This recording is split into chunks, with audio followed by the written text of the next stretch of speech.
Hello everyone, my name is Ahmad, and in this video, I want to talk about why Indonesia called the laziest worker. First, let's talk about this. Indonesia is sometimes called the laziest worker, meaning the country struggles to keep up with global progress. While Indonesia has a strong economy, it still faces big challenges that slow it down. The three main issues are weak infrastructure, government inefficiency, and leadership struggles. However, Indonesia is also making progress. With the right steps, it can move forward faster. First, let's talk about infrastructure. Good roads, public transport, and reliable services are essential for growth, but many parts of Indonesia still lack them. According to the World Economic Forum's Global Competitiveness Report, Indonesia ranked 72nd out of 141 countries for infrastructure equality in 2019.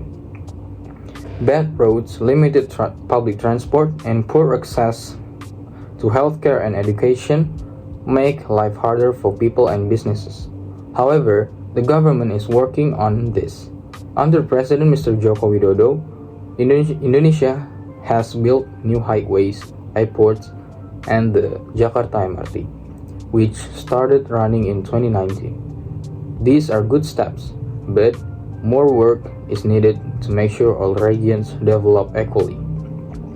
Now, let's look at government inefficiency.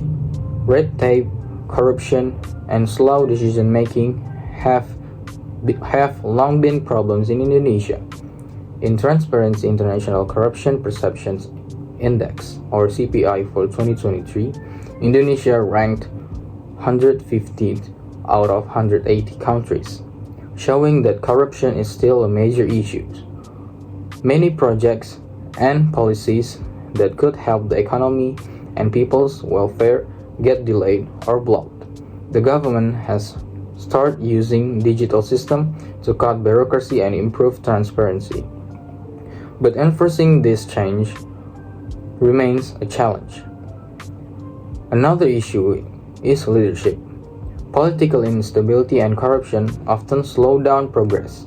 Good leadership isn't just about making plans, it's about turning those plans into real results. Many programs start but don't bring long-term change. However, there is a hope. Indonesia has a young and growing population, with over 50% under the age of 30. This means fresh leadership and new ideas could help drive change. Also, the country's digital economy is growing fast and is expected to reach $140 billion by 2025, according to Google, Temasek, and Bain & Company.